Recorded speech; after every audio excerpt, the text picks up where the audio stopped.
What's up, guys? Parker Talks is back. Today we are going to be talking about the SEC as they are about to start and play in the college football season, as the Big 12 and ACC have already started and the Big 10 is about to come back. So first, let me go on to my college football playoff predictions.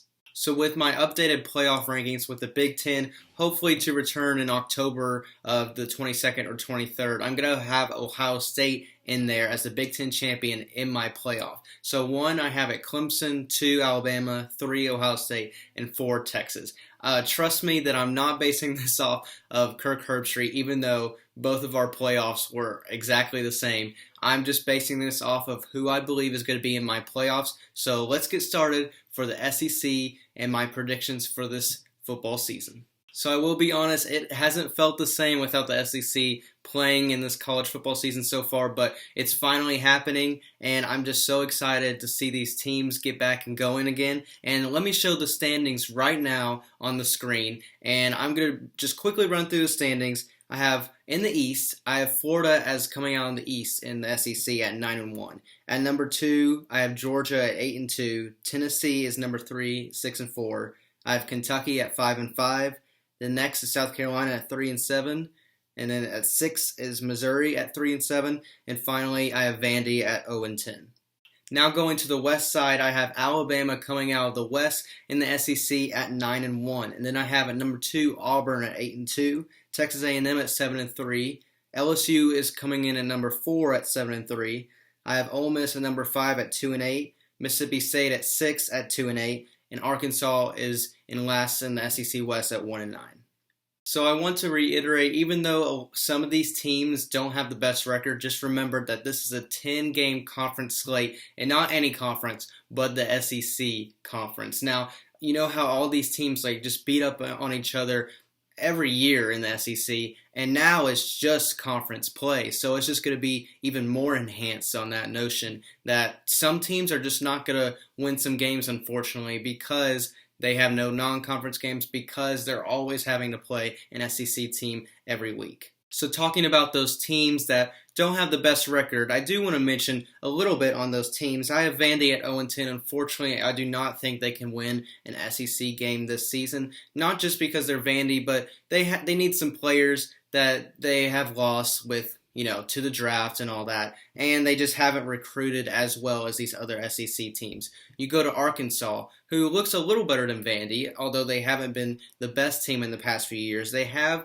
gotten transfer quarterback Felipe Franks from Florida, so that's a very good addition to their team. And Rakeem Boyd is a very good running back for their team as well. Now, I think both Vandy and Arkansas are going to struggle this year, but I wouldn't be surprised if they could get in a win or so during this year. Now we can go over to Ole Miss and Mississippi State, who I both have at 2-8. I thought they could have a better record than this. It just ended up being like that when I was going through the rankings through the top tier teams first. Both of these teams are looking to have a bright future in the years ahead. They both have new coaches, Lane Kiffin at Ole Miss and Mike Leach at Mississippi State, both very different coaching styles and different coaches as well.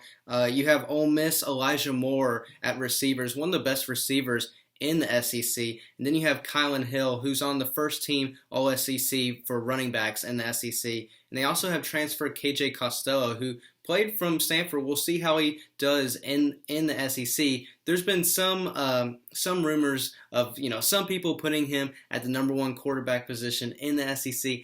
I don't think so, but I definitely think he could play well in the SEC. Next, we can go to South Carolina and Missouri, who are also both the same record, 3-7. I definitely think they could do better than this in this year. It's just this is a tough slate for every team in the SEC. You have South Carolina. Colin Hill is going to be the quarterback starting at South Carolina instead of transfer quarterback Ryan Helinski from NC State, which many people thought, including myself, was going to start this season. And you look at Missouri, and they have Larry Roundtree at running back, a great running back over the past few years in the SEC, and Kobe Whiteside and Nick Bolton both on the defense. Of all the teams that have a not so great record that I have in my predictions, I think Missouri is the team that could definitely exceed my expectations. Let's talk about Kentucky at 5-5. I think Kentucky's going to be a great team, but they're just at 500 because of the teams on their slate that they have to play. Terry Wilson has been a great quarterback for Kentucky over the past few years, both running and passing the ball. AJ Rose is going to fill the role for Benny Snell, who's now in the NFL, and Boogie Watson at linebackers, one of the better defensive players on their team. They also have two offensive linemen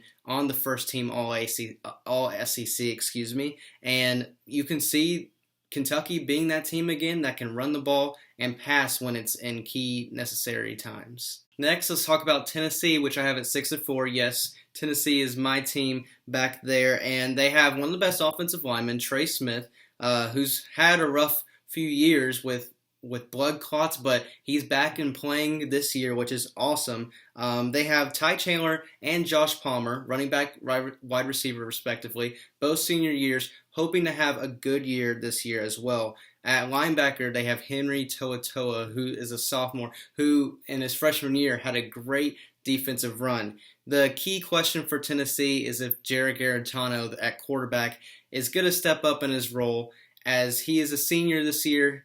There's been so many years where it's been back and forth with starting and benching Guarantano. You also have Brian Maurer on the bench, who's played a lot of games last year, and honestly, I thought he played better last year at quarterback. It's going to be a tough go if Tennessee has to bench Guarantano, as I don't want them to go back in that cycle again of benching and starting different quarterbacks all the time.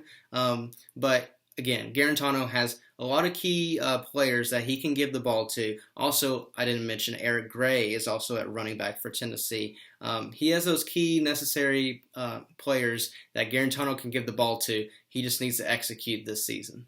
Let's go to LSU at 7-3, who I have at 4th in the SEC West, as the SEC West is very competitive every year. Miles Brennan, the quarterback, is going to have to fill the role for Joe Burrow, which is not going to be easy at all. But he does have weapons that he can give the ball to, like Ja'Marr Chase and Terrence Marshall Jr.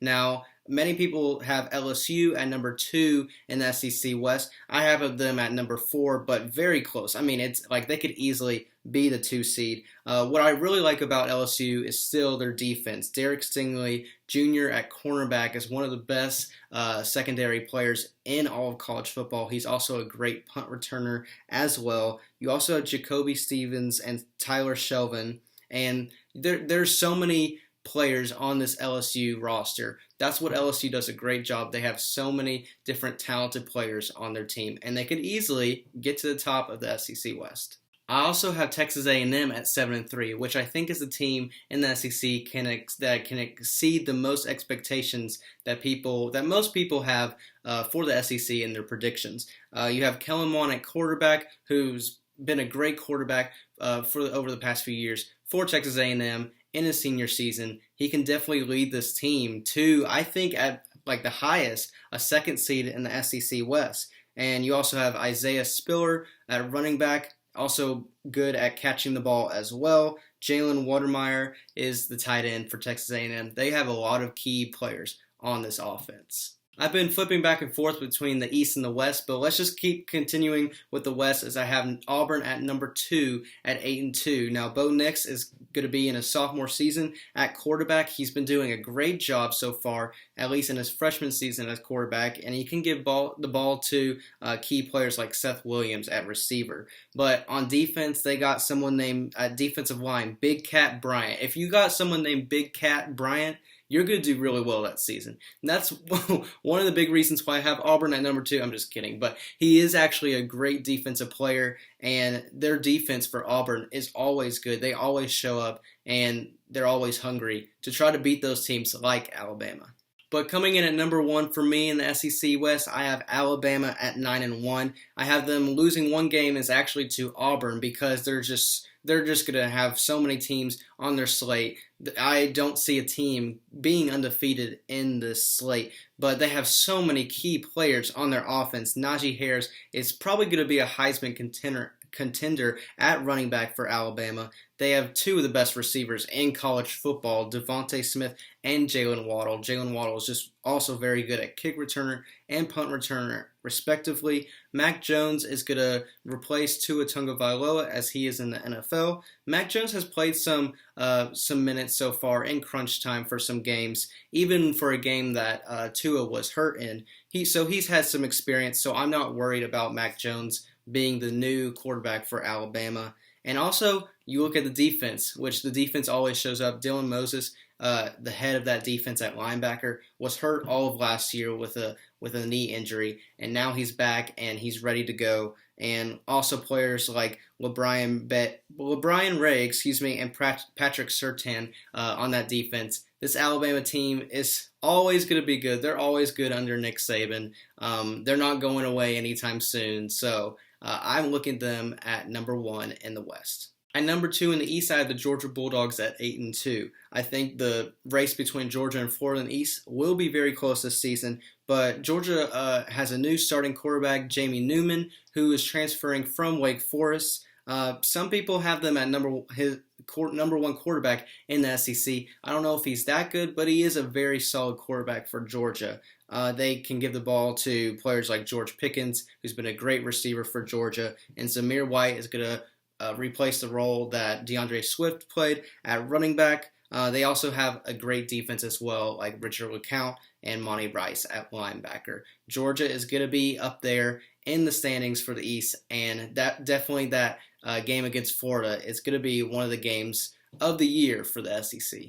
But coming in at number 1 for the East, I have Florida at 9-1. Now, originally I had Florida in my college football playoff. That was before the Big Ten announced that they are coming back. So I did have Florida up there at number 4, but I kicked them out with putting Ohio State in there. But I still think they can make it to the college football playoff with a great year in the SEC. Kyle Trask, I think, is the best quarterback in the SEC, as he had an incredible season last year after replacing Felipe Franks, and he is now the solid quarterback at Florida that Florida has desperately needed ever since it felt like Tim Tebow. Kyle Pitts at tight end is probably the best also tight end in the SEC as well, and their defense is always going to be good as well, just like Georgia and Alabama, LSU. All these teams, they always replace on defense. They always have great players on their defense as well. And like I said, that game in Jacksonville between Georgia and Florida will determine the SEC East. So my prediction for the SEC champion, of course, since I have them in the playoff, is Alabama. I just feel like they have so many key players on their offense, and their defense is always up there in one of the best defenses of college football. So I have them beating Florida in the SEC championship. I think this is going to be a great year in the SEC, as this is something we've never seen before, a 10-game slate of just SEC. It's going to be a hard game for every team every week. There's going to be no breaks, of course, when you have the bye, but no breaks in between, no cupcake games for any team in the SEC. This is going to be a great season for this college football. So thank you guys so much for watching. Please comment down below what your favorite conference in college football is. Is the SEC the best? Are you annoyed with people saying that SEC is the best? Just please comment down below and click the like button. So thank you guys so much for watching, and I'll catch you on the next one. See ya.